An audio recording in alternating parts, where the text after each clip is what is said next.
If 2018 were your last year, what would you do?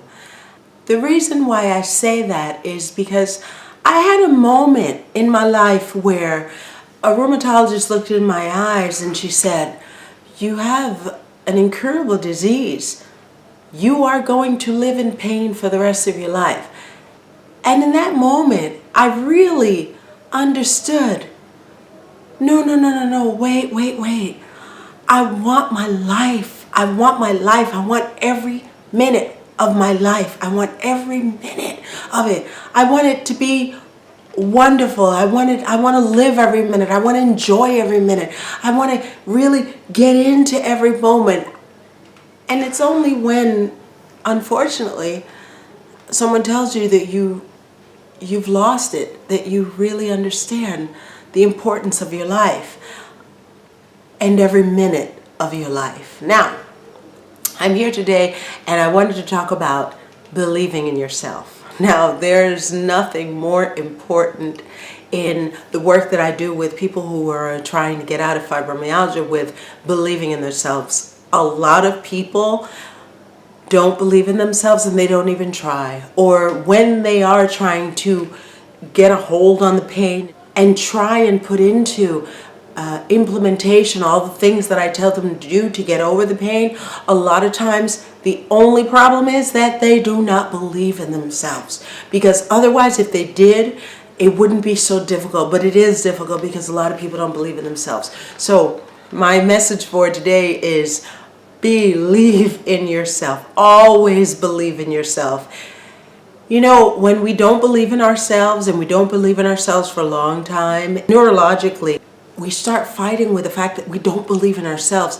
And we don't realize that a lot of times the things that we are so afraid of are not that difficult to do. It's just that we get caught up in the fact that it's going to be difficult and we believe it's going to be difficult instead of believing in ourselves and just doing it. And a lot of times, if you've done this, you know that when you've done something, it actually turned out to be kind of simple.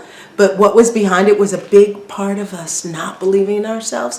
Now, a lot of times is we cannot trust what we think of ourselves. We cannot trust our capacities. We cannot trust what we think we're capable of. And a lot of times, and this I'm writing about in my book, The Matrix of Pain, is what it is we know we're capable of it, but we deny ourselves the satisfaction of doing it. We deny ourselves of the satisfaction of doing it and then having the satisfaction, you know. So it's the happiness, it's the satisfaction part, it's the feeling content at the end of it that we deny ourselves. It's complex, but anyway, just believe in yourself. Do it. If you think you can do it, do it. If you can conceive it, you can believe it, and do it. Do it. I remember when I got better from fibromyalgia and I was totally healed, I remember people told me, "That is impossible." And I said, "It's not impossible. Nothing is impossible. Impossible is nothing." And I said, "You know what? I am going to run the marathon." I was 51 years old. I had turned 50 and I was turning 51 at the time of the marathon. And I said, "I'm going to run the New York Marathon. I'm going to come home. I live in Italy. I'm going to come home and I'm going to run the New York Marathon." Not only did I heal from fibromyalgia, but I can do 42 kilometers. Now, do not think about this. Anyone who is trying to get out of fibromyalgia, don't do it. I did it because I had certain techniques, so don't think this. Why I want to tell you this story is for this. During the marathon, I had trained for about a year and a half, and I was in, well, pretty good shape for somebody 50, turning 51, and a year after healing from fibromyalgia, and I started out running and we got to about 5 kilometers in the first bridge. I think it's like the Verrazano Narrow Bridge. Don't quote me on that. I'm not sure about that. But anyway, this guy passed me on the right and he knocked me over and I hurt my knee. And it was about 5 kilometers. Well, the knee didn't start hurting and swelling until about the 20th kilometer, and it looked like a pineapple, you know.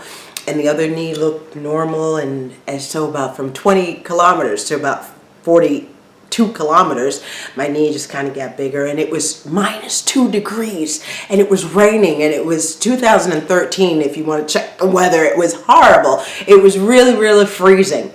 And I remember, you know, you get to 20 and the knee starts swelling, and you get to 25 and it's like, I can do this. Okay, I can do this.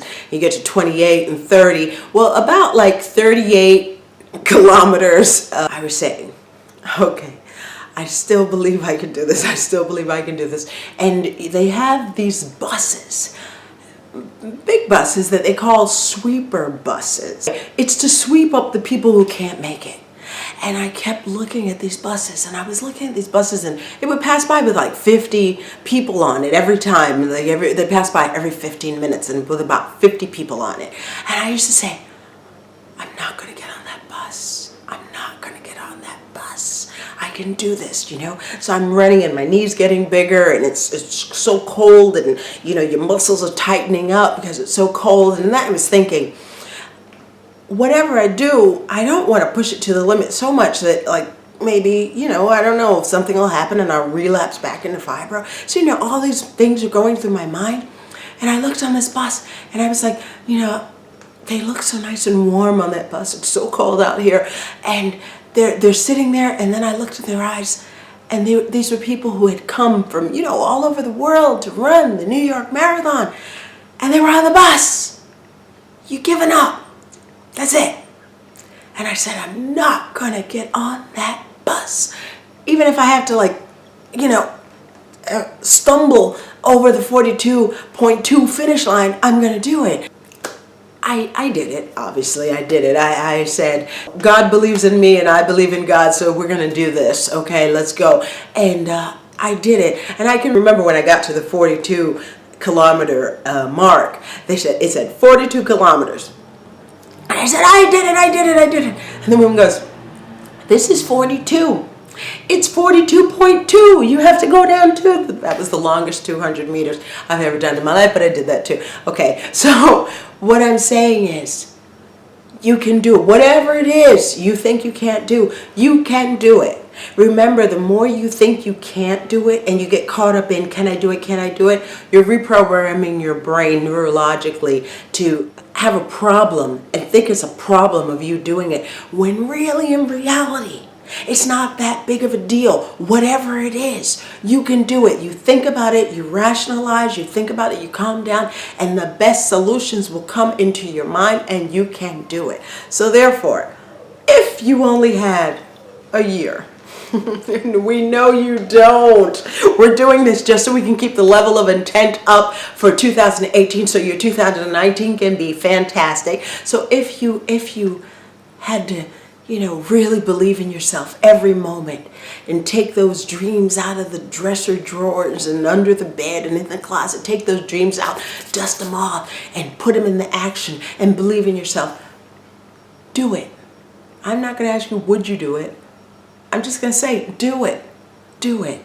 Believe in yourself. So, today's the day after Christmas. I hope everybody had a Merry Christmas. Believe in yourself, because you can do it. It's just us thinking that we can't that is the real problem. Okay? So have a great one.